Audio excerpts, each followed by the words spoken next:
ઉપલેટાના ગદેથડ ગાયત્રી આશ્રમ ખાતે ગુરુ પૂર્ણિમા ઉજવણી સંદર્ભે મીટિંગ મળી દરેક સમાજના પ્રમુખો અને પ્રતિનિધિઓ ઉપસ્થિત રહ્યા હતા। ધારાસભ્ય ડોક્ટર મહેન્દ્ર પાડલિયા, પૂર્વ ધારાસભ્ય પ્રવીણભાઈ માકડિયા, લોક સાહિત્યકાર દેવરાજ ગઢવી, માર્કેટિંગ યાર્ડના ચેરમેન હરિભાઈ ઠુમ્મર ખાસ ઉપસ્થિત રહ્યા હતા। રાજકોટ જિલ્લાના ઉપલેટા તાલુકાના ગદેથડ ગામ નજીક આવેલ શ્રી ગાયત્રી આશ્રમ ખાતે પરમ પૂજ્ય સંત શ્રી લાલબાપુના સાનિધ્યમાં ગુરુ પૂર્ણિમાની ભવ્ય ઉજવણી થનાર હોય જે સંદર્ભે ઉપલેટા શહેરમાં તમામ સમાજના હોદ્દેદારો અને આગેવાનોની એક વિશાળ મીટિંગનું આયોજન કરવામાં આવ્યું હતું। માગસર સુધી પાંચમને રવિવાર તારીખ 15/12/2024ના રોજ ગુરુદત્ત જયંતિ નિમિત્તે એક શિષ્ય ગુરુનું પૂજન કરે અને બધા સમાજના લોકો વિશાળ સંખ્યામાં સમૂહ ભોજન કરે તેવી વ્યવસ્થા કરવામાં આવી છે। પૂજ્ય સંત શ્રી લાલબાપુ દેશ વિદેશમાં હજારો અનુયાયીઓ ધરાવે છે। સામાન્ય રીતે ચોમાસા દરમિયાન ગુરુ પૂર્ણિમા હોય છે ત્યારે ભાવિક ભક્તો પરેશાન ન થાય તે માટે માગસર સુધી પાંચમના રોજ ગુરુદત્ત જયંતિના દિવસે છેલ્લા 3 વર્ષથી ઉજવણી કરવામાં આવી રહી છે। ત્યારે આ વર્ષે પણ ગુરુદત્ત જયંતિના દિવસે ઉજવણી કરવામાં આવનાર છે।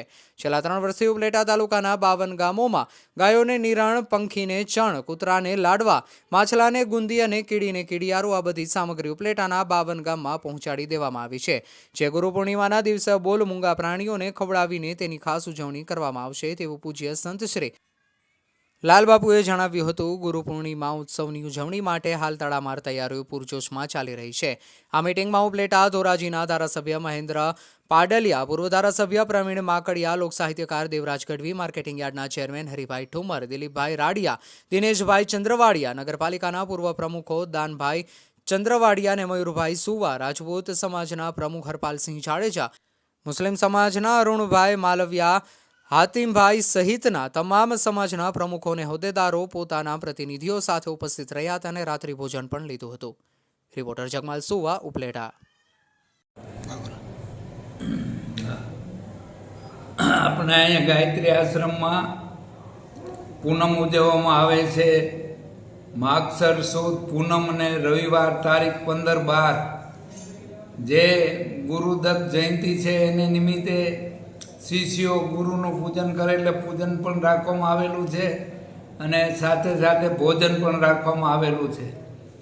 તો આજે ઉપલેટા તાલુકો આખો તો ધુવાડા બંધ છે, પણ ઉપલેટા તાલુકા સિવાયના ગામ બધાય થઈને 115 ગામ ધુવાડા બંધ કરવામાં આવ્યા છે અને અટાણે તડામાર તૈયારી થઈ રહી છે। અટાણે જો મિટિંગમાં ઉપલેટા લગભગ અડધું ઉપલેટા અહીંયા આવ્યું છે અને તડામાર તૈયારી કરી રહ્યા છે બધી। અને 15 તારીખે બધા જેમ જાજા માણસો અહીં ભોજન કરે એ અમારી ભાવના છે।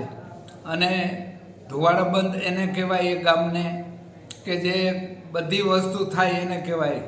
જો આ આશ્રમની અંદર અમે 3 વખત તો એવું કરેલું, આ 4થી વાર થાય છે કે ગાયોને આખા ઉપલેટા તાલુકાના 52 ગામ છે, એ 52 ગામમાં ગાયોને નિરણ, પંખીને ચણ, કૂતરાને લાડવા, માછલાને બુંદી, કીડીઓ માટે કીડિયારું એ પૂરવા માટે 52 ગામમાં બધી વસ્તુ પુગાડી દીધી છે અને એ 15 તારીખે બધાય ગામ બધાને એનો ઉપયોગ કરશે અને એ કરશે। એને ધુવાડા બંધ ગામ ત્યારે થાય કે બધા જીવ મૂંગા અબોલ પ્રાણી જમે એ સરસ બહુ ઉત્તમમાં ઉત્તમ ગણાય એવું ગણીને અમે આ 4થી વખત આવું રીતે આયોજન કરેલું છે।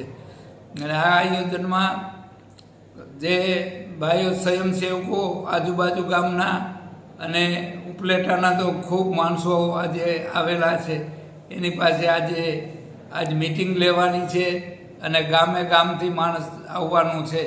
તો જેમ બને તેમ આ સાંભળીને જે માણસો જેમ જાજા આવે અને જાજી વ્યવસ્થા થાય અને કોઈ ગામડાના ગરીબ માણસો હોય એને લઈ આવવા માટે કોઈ વાહનની વ્યવસ્થા કરીને આવે ને એને બધાને જેમ બને માહિતી તેડી આવે અને સર્વજ્ઞાતિ સંબંધ, કેમ કે